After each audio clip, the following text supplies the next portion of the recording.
Kris Mackowski of the American Battlefield Trust, and we are continuing our coverage of the 160th anniversary of the Battle of Chancellorsville. We're going to do a little live today, throughout the day, so you have the chance to join in, add your comments, be part of the conversation. I'm going to get on my phone in a few minutes and share this with my friends. I want you to like it. I want you to make sure that you and your friends aren't just skipping work today for nothing, but are skipping work to watch the American Battlefield Trust. Sarah K. Barley behind the camera right now. My good friend Kris White, Deputy Director of Education, is going to join me here on screen. And Kris, we are at Chatham Manor, which is the headquarters for Fredericksburg and Spotsylvania National Military Park, and it is a beautiful, beautiful piece of property that we're able to enjoy today. Yeah, thanks, Kris, and thanks for watching. We really hope that you enjoy these videos for the 160th at Chancellorsville.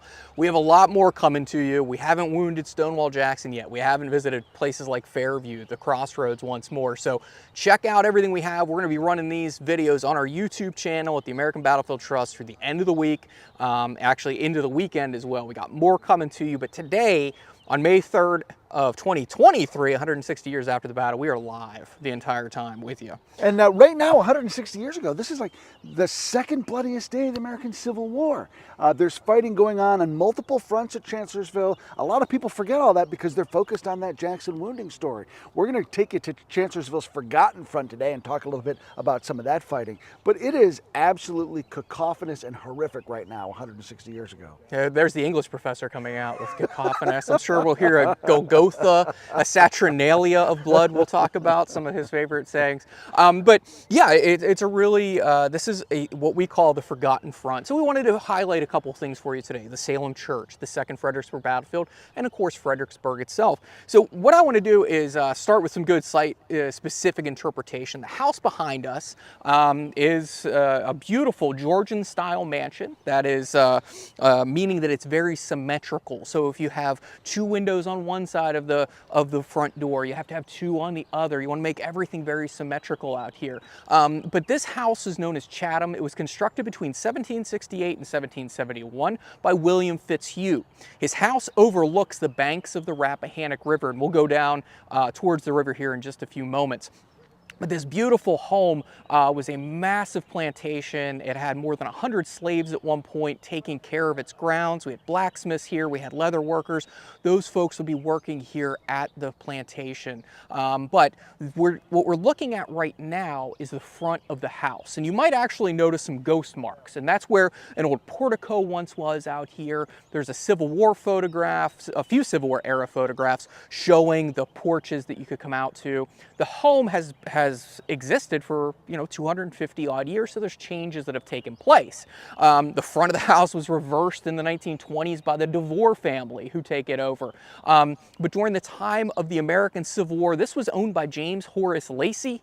According to Abner Doubleday, that Union First Corps commander, as well as the inventor of baseball, he's going to allege that Lacey is the most dangerous rebel in the county, and we're in Stafford County, Virginia. Lacey was not the most dangerous rebel in the county. He's probably one of the richest. He has more than $180,000 in personal wealth at the beginning of the Civil War.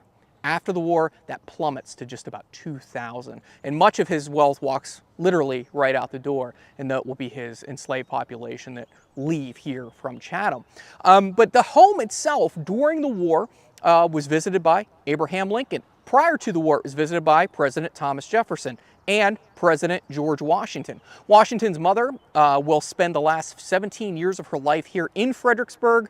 George doesn't stay with mom, though. He comes over here. He's going to play parlor games. There was a racetrack here at Chatham for horse racing, so they'll come over here, spend some time.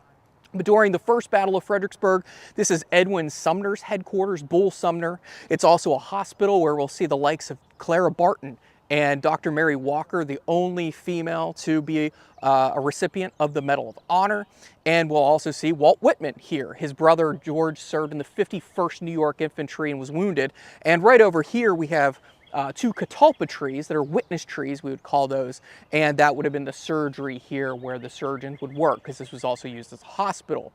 During the time of the Second Battle of Fredericksburg, which we're going to jump into here in just a moment, this was also used as a hospital. It's also going to see a lot of operations, and the city of Fredericksburg itself will come under Union occupation for really the third time in the American Civil War. It'll be the briefest time of a federal occupation, but it'll come under that occupation.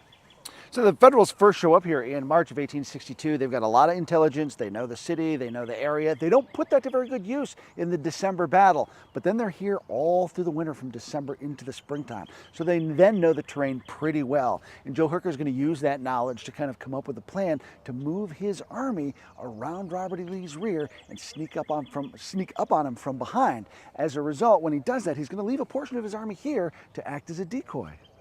Oh, sneaking up from you behind.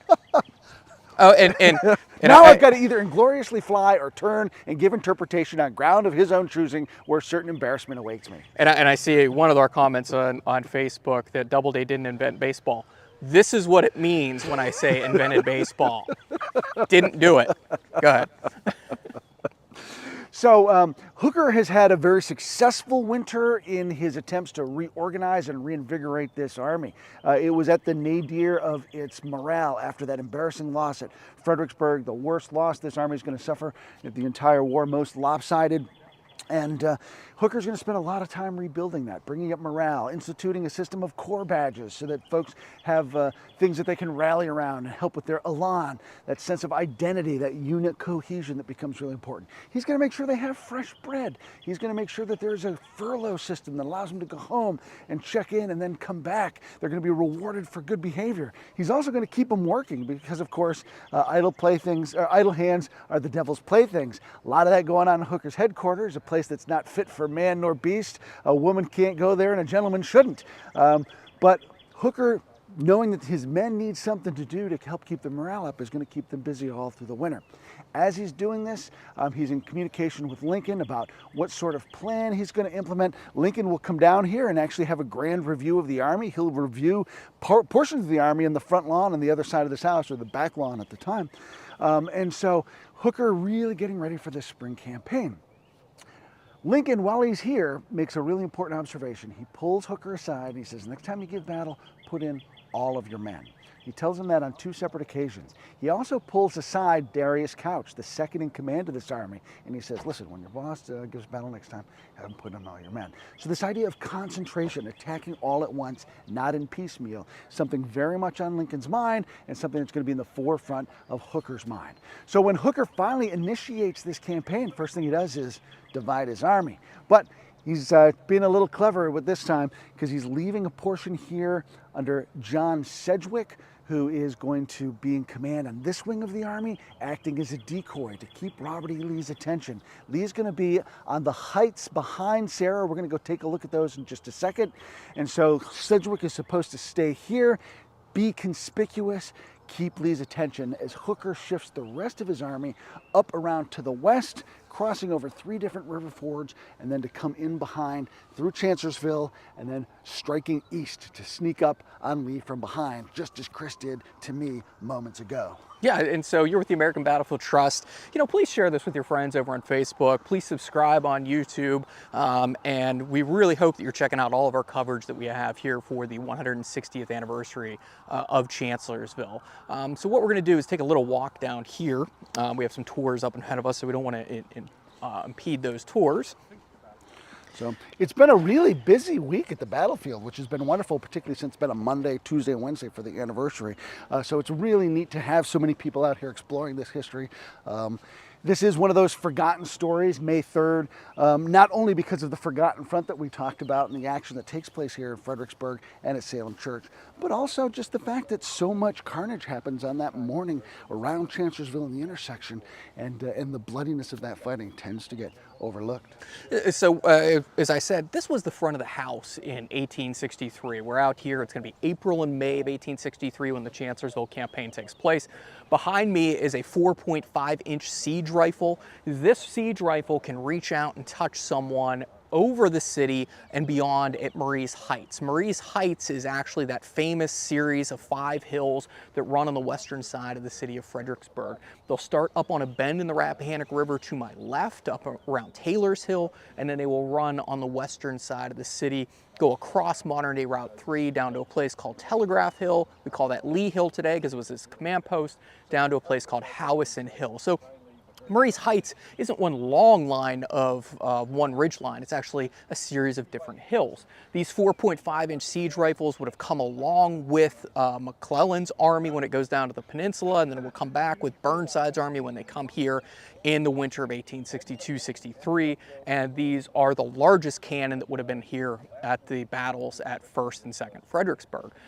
They look like, if you just see them from a distance, like a 3-inch ordnance rifle. Then you get up on the things, and they are just massive guns. And some of the most famous pictures of the winter of 1862-63 took place just down this ridge line. This is Stafford Heights that we're standing on, and it would show not only Fredericksburg, but it would show some of these types of artillery in limbered up, meaning not down here where they are ready to, in battery, ready to fire.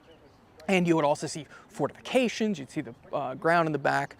So if you check out all those photographs, there's a great series of photographs around here. And then after the Battle of 2nd Fredericksburg, there'll also be a series of photographs. One of the most famous photographs was taken right after the battle ended by a guy named Andrew Russell, not by Timothy O'Sullivan or Andrew Gardner or Matthew Brady, a war correspondent or photographer. And then if we look down this way, I just want to point out, this was the old front of the house. This is the old carriageway that would have actually brought you up from the riverfront. You would actually swing in behind Sarah, swing around, and you could go right to the front door, which is today the back door, and if you come here to visit Chatham. So what we're going to do is we're going to take a step down one terrace. We're not going to talk as we do that. I can see Kris ready to come back on, but then we're going to set up this campaign for you, and we're going to take a little pity on Sarah, who is behind the camera, to make sure that she doesn't fall down the stairs.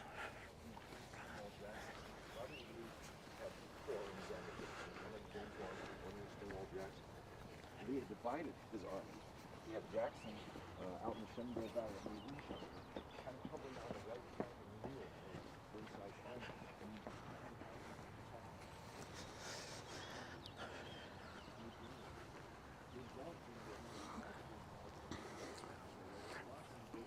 Folks have been following our coverage. You know that one of the guest historians that we've been having with us is Don Fons, former historian here at Fredericksburg and Spotsylvania National Military Park. He's actually up there with a tour group right now. I was sort of lurking on the edge of the camera because I was going to invite us to come up and take a look at the river. So now that we've come down, we can see it here behind me. Here is, Fredericksburg was built here because it is at the fall line of the Rappahannock River. So this is the farthest north you can come upriver, and it's still navigable with ships that go down into the Chesapeake. So that's why this becomes this really important transportation hub. You've got roads that converge in this area coming in from the west, so people can bring their goods to town and ship them away. They can get the supplies they need and head back to their farms. And there's also a railroad here. There's a railroad bridge that's just down river from us. It was destroyed by the Confederates when the Federals first showed up here in the spring of '62. But that railroad is still in place. I can hear the sound of a train off in the distance. I don't know if you can or not. But those transportation hubs are really what make this city so important, why it's founded. We've had a lot of rain here in the past few days, and so the river is up. But behind me, it's also still tidal because it's still affected. It still opens up down to the ocean. And so we can actually see mud banks behind me when the river's down and the tide is down and it's not swollen with murky, dark rainwater. And so that's why this becomes such a challenge to get across the river, because you have this really changeable geographic formation behind us. That's why Burnside had problems here in December, and that's why Hooker is going to have to plan for that in May. And what he's going to do is actually get some pontoons, and we can see some reconstructed pontoons behind us. These are 2/3 size. Basically, a pontoon is a big, square, hollow boat built for stability. You get it out into the river, you lash it into place, you put boats next to each other, put planks across them, lash those into place, and that's how you create a mobile bridge. You pick it up behind you, take it with you to the next river crossing. Burnside, of course, didn't have him as he needed him, led to grief. Hooker's going to plan for that, and he's going to have those available to try to get Sedgwick's portion of the army across the river as he moves the rest of his army up and around. So I'll bring Kris back on here in just a second. And Kris, come tell me here a little bit. Hooker is supposed to put in all his men, yet he's going to divide his army using Sedgwick as a decoy. Do you think this is a smart idea at this point? Yes and no. I know this because I've studied the battle since 1994, that it's a smart move, but it's also not a wise move. This is me throwing him an underhanded softball. Because John Sedgwick is notoriously slow. Good guy, good general, just not the guy to think outside the box or make bold moves. So let's explain the Chancellorsville campaign very quickly to you. And I'm going to use Kris Mackowski in a few minutes to be my, my central position for Robert E. Lee. But before we do that, let's just point out Fredericksburg. I want to give a shout out quick to John Canister, who's on here. We've got a bunch of people watching. We've got people from Ireland. We have folks from Rochester, New York, up Kris's way. We've got people from Arizona. It's got to be early morning out there for you. So thanks for watching. Please share this with your friends. Click that like button. Subscribe on YouTube. So out behind us is Fredericksburg. It's founded in 1728 on the banks of the Rappahannock River. What you're seeing are actually some of the spires that Union and Confederate soldiers would have witnessed in 1862 and 63. You might see a large steeple, a few large steeples. We have City Hall on the left, which is a cupola, a green-topped cupola. That was completed in around 1858. It's used as a signal station as well as an outlook post during the first battle. Then we'll have St. George's Episcopal Church. We'll have the Baptist Church. There's plenty of Baptist churches around here. We're going to visit one a little bit later today. And then we'll also have a Presbyterian church. They have about 5,000 residents. They have a sweet tooth. They have 13 different sweet shops, confectionaries down here. But the London Times calls this somewhat of a backwater prior to the war when they come out here to visit. But this is sitting squarely between Washington and Richmond. 50 miles north is Washington, 55 miles south is Richmond, and we're right in between the two opposing wartime capitals. So in April of 1863, we have Joseph Hooker, the Union Army commander here, the Northern commander, the Yankee commander, and he has the initiative, 133,000 men. He is going to be going up against Robert E. Lee. You all know Robert E. Lee. He has about 60 to 62,000 men here during the campaign. Lee, up until this point, has 3 victories in a campaign, 1 loss, 1 tie. So he's pretty good at what he does. Joe Hooker, he's been in charge for about 4 months. So now he's going up against the best and the brightest the Confederates have to throw at him.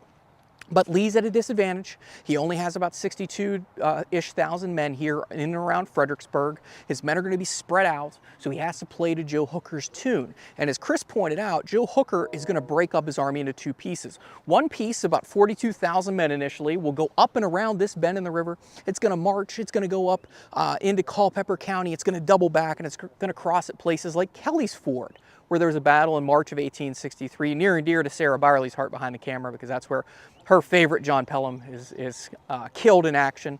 Then they'll cross at places like Ely's Ford and Germanna Ford and start to come in behind us.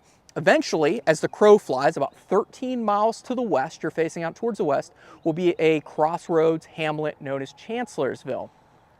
If there was a railroad that went through there, there wasn't. We'd call this a whistle stop because there's not much there. And that is where Hooker is going to come together, where there's a crossroads. And then he's going to try to come into the rear of Robert E. Lee, who's been essentially stationed along that Marie's Heights line since late November of 1862. And Marie's Heights is just beyond our steeples over here. You might see a ridge line. You could pick out some cell towers. You could pick out a water tank. That'll give you the rough location of Marie's Heights, which we will visit in our next video. So Hooker starts to move one way, then he sends another force down the river, about a mile from where we're standing, about 60-ish thousand men, commanded by John Sedgwick, 49 years old, West Point graduate of the class of 1837 from Cornwall Hollow, Connecticut, and he's known as a bachelor. He loves to play solitaire, has a great sense of humor, always wears a coat with very baggy pants that would go over top of his riding boots, as well as always wearing spurs. He's an old horseman. He served in the 2nd U.S. Cav under none other than Robert E. Lee. So Sedgwick sent down there with about 60,000 men. His job is to be like, hey, Robert E. Lee, look at me, look at me. Wow, Hooker's flying column, as he dubs it, comes in behind Robert E. Lee. Lee's been at this for a while. He's like, all right, there's something going on down below us, but there's also something amiss behind us. These Federals to the south have only advanced about a mile from their bridgehead and have stopped. While at the same time, Jeb Stuart, his intelligence gathering officer for Lee's army, said, hey, there's a bunch of Federals back here. So Lee decides he's going to split his army for the first time in this campaign. Send a portion of his army under Stonewall Jackson, his de facto second in command, out to that area, while Lee will eventually end up there. He'll leave about 11,000 men and 50+ cannon along the line here to keep an eye on John Sedgwick, while Lee sends the bulk of his force towards Chancellorsville. Lee will get out there, they'll have a clash, and Kris and Sarah, let's walk over here. This is what you call on-the-fly interpretation. And what we're gonna have is, Kris, I'm gonna have you stop right about there, and we're gonna call these signs, this is Joe Hooker's army, okay? This handsome devil's Robert E. Lee. Actually, he's a ridgeline. We're not even gonna call him Robert E. Lee.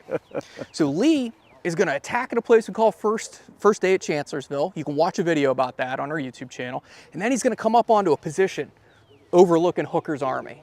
All right, so he's gonna sit there, he's gonna look at it, and he's gonna find a weakness. That's the right end of Hooker's line.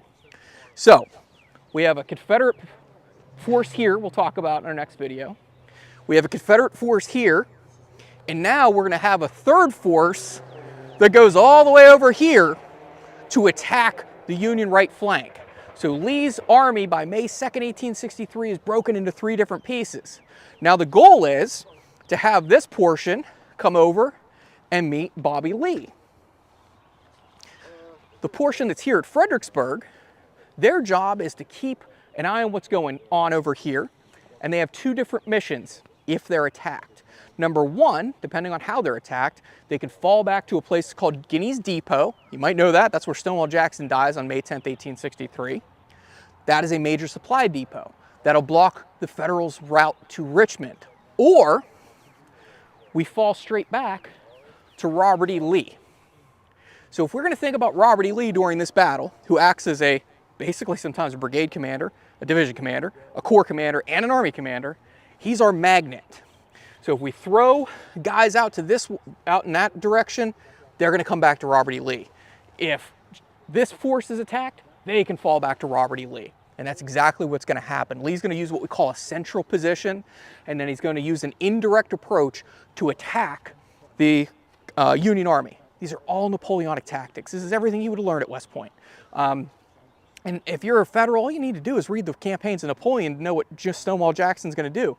Don't look in front of you, look that way. He's always going to show up over there, but they don't figure this out. I don't understand that. And what's really important, by the way, there's your physics lesson for the day with a little bit of magnetism. I think Kris chose me for my magnetic personality.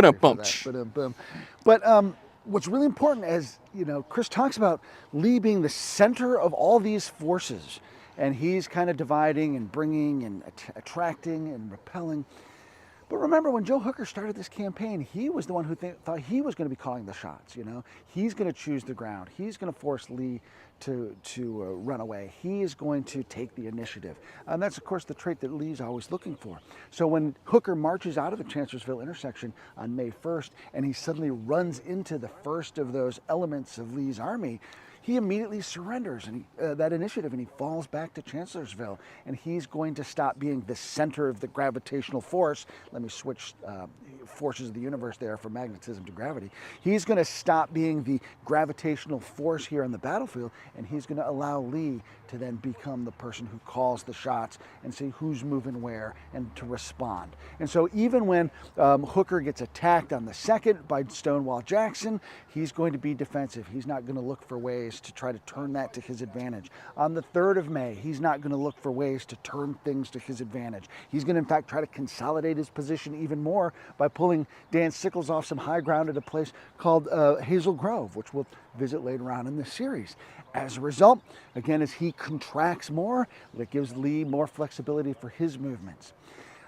Hooker started this campaign out thinking he was going to be the hammer, and Sedgwick might be the anvil, coming in and kind of squishing Lee between them. When he surrenders that initiative, when he changes up his forces of nature, he starts to panic on the 3rd, and he's going to tell Sedgwick, please come and save my hide. And then Hooker will be the anvil, and Sedgwick will be the hammer. Complete role reversal. And Hooker will go to his grave saying that's what he intended all along, as he's trying to explain away his own failure and lack of initiative on the 3rd of May. We've talked earlier in this series how Hooker makes decision after decision, day after day, to keep losing this battle. He could still win it on the 3rd of May. He's got a lot of pieces in motion, but instead he's letting Lee call the shots, and as a result, he's going to make choices that give up that initiative. Let's take a little walk over here. We see have Darren Rollins coming in from the UK. Darren said it'd be nice if Kris Mackowski knew what he was talking about. And then we also have on here somebody wanting us to do the Edelman Shuffle. I don't know what that is. I mean, it's usually like this. Let's just both do it. Yeah, that's more of the Edelman thing. But let's start to wrap this video up a little bit for you. But I want to point out one of the hallmarks of Chatham. And you can come over here. This is a National Park Service site. This is tour stop number 2 on the Fredericksburg driving tour. So if you head over to Fredericksburg, the Battlefield Visitor Center in town, which is about a mile from where we are, and that's the famed Maurice Heights sector, which we're going to visit in our next video. So check us out later on this morning. We'll be live from there. You're going to have you can come over here to Chatham and you can check out these pontoon bridges. Now, as Kris pointed out, pontoon bridges are temporary bridges, and technically they're pronounced ponton bridges. They're French.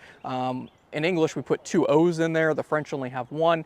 These things date back all the way to the time of like Julius Caesar when he's crossing the Rhine River. Here at Fredericksburg, we are going to have specialized troops known as engineers. Think of them as from World War II, the Seabees. They're construction workers.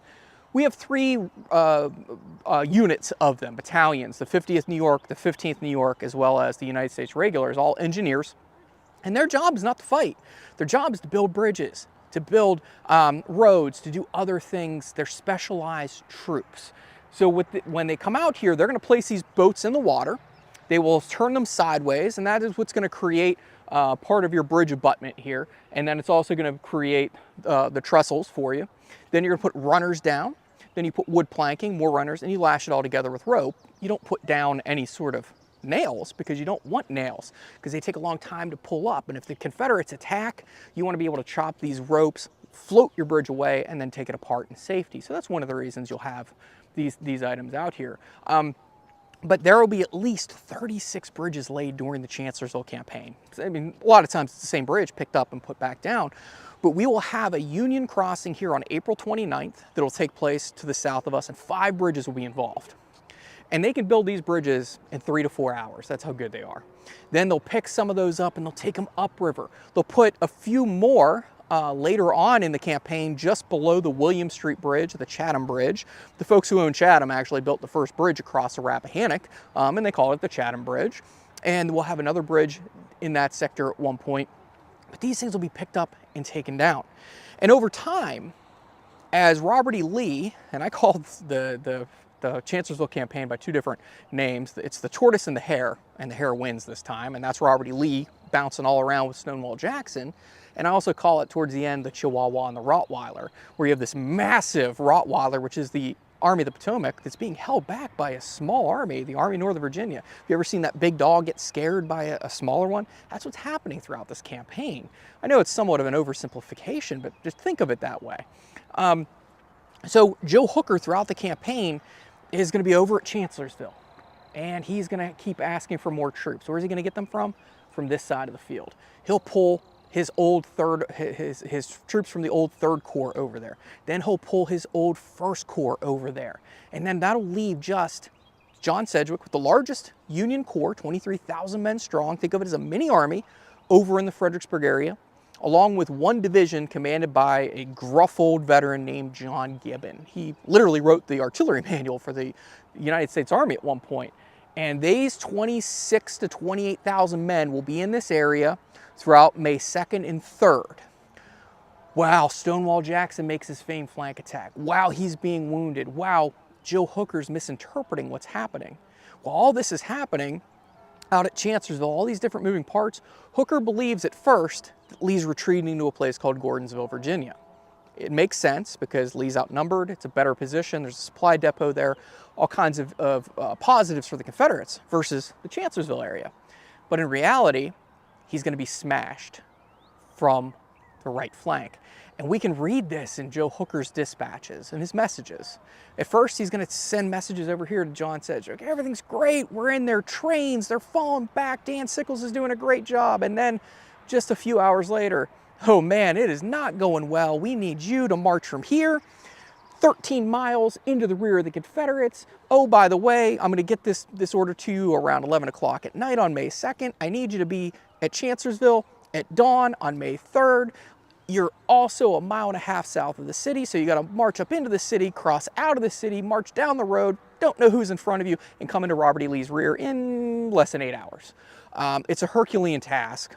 Sedgwick's not up for it, but in reality, no one's up for it because it's a no-win scenario. It is the Star Trek's Kobayashi Maru for the Union Army. And one of the things that makes that so difficult too is that Hooker has left his chief of staff, Dan Butterfield, here in Falmouth on this side of the river, just right up around the bend. He's relying on either couriers or unreliable telegraphs. He's got a special kind of code machine called a Beardsley telegraph that is not aligned correctly, so the folks here on the receiving end don't have the same code that Hooker has on his end, and so all of these different communication mashups really create this comedy of errors. And if you read the ORs and the communication between Hooker, Butterfield, Sedgwick, and the different components of the Army, you can see like ships passing in the night, these communications. So it's no wonder that Sedgwick here on this end of the battlefield really doesn't have a clue what's going on, doesn't have a clear sense of what Hooker's expectations are, is really caught off guard when suddenly he has to go from being the anvil to the hammer, and he is going to try to do his best. But this is not a man who's known for his razzle-dazzle. John Sedgwick, great, dependable, stalwart fellow. He'll get her done if you give him the time. But time is something none of these Federals have. As Kris said, they've got to be there at dawn. So we're going to talk about in our next video what it's going to take for Sedgwick to get his men up the river into Fredericksburg and on the road to Chancellorsville in any sort of time to be able to help Joe Hooker, who is hunkered down and being pummeled mercilessly by the Confederates. Yeah, I've heard the term turtle come up a lot of times in historians referring to the Army of the Potomac here. They kind of turtled up in their shell. But the thing is about Chancellorsville, you know, it's considered Lee's greatest victory. And in the end, there are a lot of opportunities for Joe Hooker to win the battle over and over again. And in fact, some of them are created by Robert E. Lee by splitting his army this many times. You know, he's leaving them vulnerable, but these are what we call calculated risks. And Lee's army is really working at a high tempo. It's all, the wheels are going to come off starting on May 4th. And we're going to see a downhill trend that we'll see carry into Gettysburg, where the communications are going to start breaking down, losses in commander starts breaking down. But on May 1st, 2nd, and 3rd... I'm going to say something sacrilegious and say the wheels even start to come off on May 2nd when Stonewall Jackson goes out in front of his own men when he should be sending a lieutenant and puts himself where no lieutenant general should be. Yeah, and that is the Stonewall Jackson aficionado / worshiper, Kris Mackowski, saying that. But what we're seeing here is Lee taking these risks. And throughout the campaign, his army will keep doing this. Jeb Stuart will take risks. A guy named Cadmus Wilcox, who we'll talk about in our next 2 videos, he's going to take a risk and come out and fight a delaying action just like John Buford did on July 1st, 1863, but you never hear about Cadmus, Uncle Billy Fixin'. And then you also see other men taking calculated risks during this campaign, and especially Robert E. Lee. So that's what you see here. What is still over kind of shadowing the Army of the Potomac is George McClellan and his slowness and his inability to react. And Joe Hooker, who speaks a great game, and he really rebuilt this army. The morale of this army is as high as it's ever going to be. And when it marches off to Gettysburg, it's not an army that's defeated. It's an army that's angry because they thought they could win this battle. And we'll talk about that again in another video. But what I want to do is encourage you to check out our other videos that we've created thus far. You can put all the pieces of the puzzle together. We've gone from Germanna Ford, we've been in the air via drone, we've been on the ground right at the Rapidan River, we've gotten in the car, we've followed Jackson's flank attack. So if you want to follow the story up until that point, check out our YouTube channel and be sure to subscribe and click that bell notification. If you want to learn more about the Chancellorsville campaign, we do have our Battle of Chancellorsville app, our Chancellorsville Battle app. It's working on the iTunes store. We're updating it on Google right now. We know there's a little issue with it on Google, but don't worry, we're getting that fixed for you. We also have animated maps, we have Infor videos, we have all kinds of different things that you can learn about the Chancellorsville campaign and other battles of the American Civil War. And in fact, we also have a whole map, a book of maps that you can purchase from our store over at battlefields.org. With fabulous text by Christopher D. White, I should point out. Yeah, I think the real star is Steve Stanley's awesome maps. They are, they're great. I'm sharing this, I'm liking this, I'm wanting to read your comments. Be part of this conversation today. That's why we're here live, so that you can be part of this with us. That's one of the best things about being out on the field today. We got lots more to come, Kris. I'm excited. How about you? Yeah, I'm excited, and this is one of the few times we get to talk about the Second Battle of Fredericksburg and Salem Church. This is the Forgotten Front, as we call call it. And don't worry, if you're just joining us, we're about to sign off.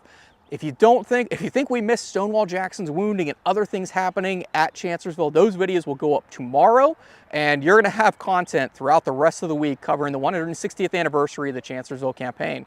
On behalf of Sarah Byerly behind the camera, I got Kris Mackowski with me.